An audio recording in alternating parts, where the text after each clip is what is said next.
কোনো খাবার তৈরি করে সবাইকে খাওয়ালে সবাই যখন খেয়ে তৃপ্তি পায় তখনই কিন্তু খাবার তৈরি করতে যে পরিশ্রম হয় সেটা সার্থক হয়। এমনি একটা খাবার ছিল আমার আজকের তৈরি তালের পিঠা। তৈরি করা সহজ আর খেতে দারুণ, দারুণ টেস্টি। তাহলে তাল বাজার থেকে চলে যাওয়ার আগে ঝটপট তৈরি করে নাও এই মজাদার পিঠেগুলো।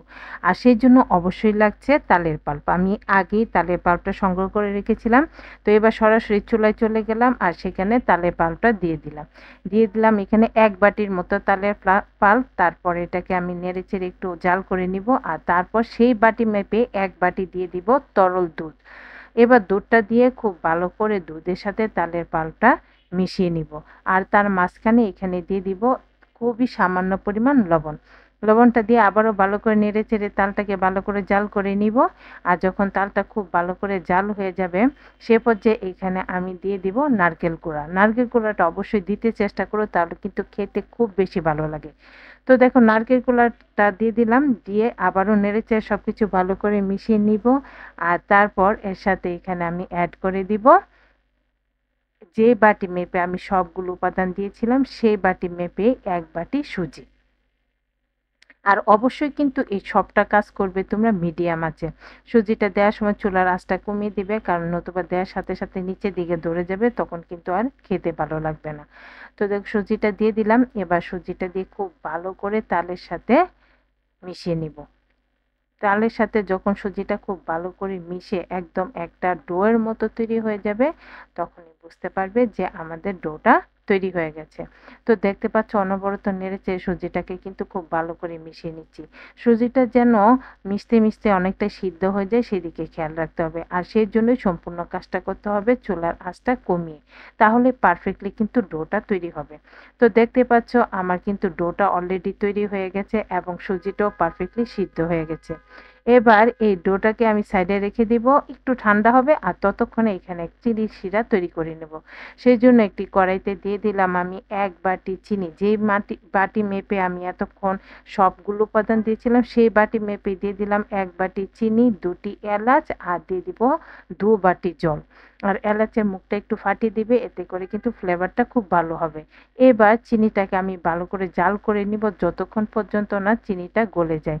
আর এখানে কিন্তু ১ তার ২ তার তৈরি করার কোনো ব্যাপার নাই। শুধুমাত্র চিনিটা গলে যাবে আর গলে যাওয়ার পর আর ২-৩ মিনিটের মতো জাল করে নিবে। তাহলেই কিন্তু পারফেক্ট একটা শিরা তৈরি হয়ে যাবে। এখানে আমাদের পাতলা শিরা প্রয়োজন, ঘন শিরার কোনোই প্রয়োজন নাই।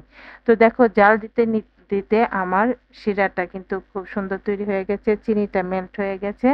আর এবার তোমাদের দেখিয়ে দিচ্ছি, দেখো এটা একটা চিটচিটে ভাব এসে গেছে কিন্তু কোনো তার তৈরি হয় নাই। এরকম ভাবে চিনিটাকে জাল করে নিতে হবে। তো চিনিটা সাইডে রেখে দিলাম। আর এখানে দেখো যে ডোটা তৈরি করেছিলাম সেটা নিয়ে নিলাম। হাতে একটু ঘি মেখে এবার খুব ভালো করে ডোটাকে একটু মেখে নিব। তাতে করে ডোটা অনেক সফট হয়ে যাবে আর মসৃণও হয়ে যাবে। তো দেখতে পাচ্ছ খুব ভালো করে কিন্তু ডোটাকে আমি মেখে নিচ্ছি।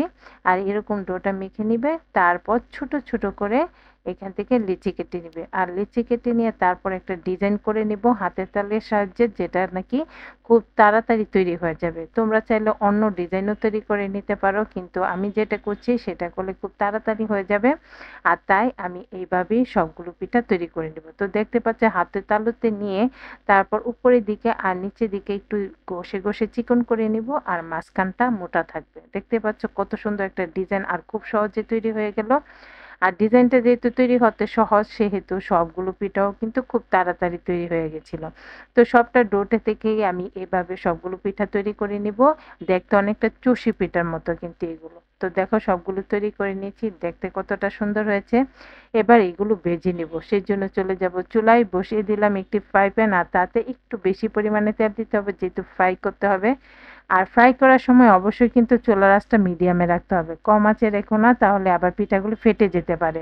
তো মিডিয়াম আঁচে রেখে অনবরত নেড়েচেড়ে সব দিক থেকেই হালকা ব্রাউন করে ভেজে নিবে। বেশি লাল করে ভাজতে যেও না, হালকা ব্রাউন করে পিঠাগুলো ভেজে নিতে হবে। তো আমি যতটা সম্ভব দিয়ে দিলাম পিঠাগুলো।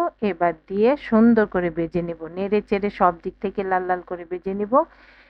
একটু নাড়াচাড়ার মধ্যে থাকতে হবে, তাহলেই কিন্তু সব দিক থেকে সুন্দর করে ভাজা হবে। তো দেখো আমার পিঠাগুলো উল্টে পাল্টে খুব সুন্দর করে হালকা ব্রাউন করে ভেজে নিয়েছি। আর ভাজার সাথে সাথেই পিঠাগুলোকে আমি চিনি শিরাতে দিয়ে দিব। যেহেতু আমাদের শিরাটা অলরেডি ঠান্ডা হয়ে গেছে, সেই জন্য ভাজার সাথে সাথে গরম পিঠাটাকেই চিনি শিরাতে দিয়ে দিতে হবে।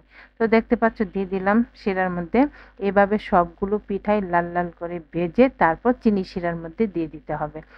আর দিয়ে কিন্তু বেশিক্ষণ না, জাস্ট 5 মিনিটের মতো রাখবে, তাতে করে চিনি শিরা খেয়ে পিঠেগুলো একদম ফুলে ফেঁপে উঠবে।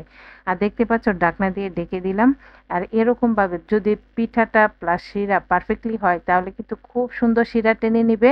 আর খেতে হবে দুর্দান্ত। তোমাদের আমি দেখিয়ে দিচ্ছি যে শিরা টেনে নেওয়ার পর যে পিঠাগুলো দেখতে কতটা সুন্দর হয়েছে। তো দেখো আমি সেকেন্ড ব্যাচও ভেজে নিলাম, ভেজে এবার সাথে সাথেই দিয়ে দিব, দিয়ে আবারও ঢেকে দিব 5 মিনিটের মতো। 5 মিনিটে সুন্দর করে পিঠাগুলো শিরা টেনে নেবে। তো সবগুলো পিঠা একসাথে হওয়ার পর আমি তোমাদের দেখিয়ে দিচ্ছি। দেখো কি সুন্দর ফুলে গেছে, তাই না? শিরা খেয়ে একদম পিঠাগুলো পারফেক্ট তৈরি হয়ে গেছে। আর এই পিঠাগুলো খেতে এতটাই দুর্দান্ত হয়, তৈরি করতেও সহজ, খুব ঝটপট করে তৈরি হয়ে যাবে। দেখো শিরা টেনে জাস্ট সামান্য একটু শিরা কিন্তু আর তলাতে ছিল।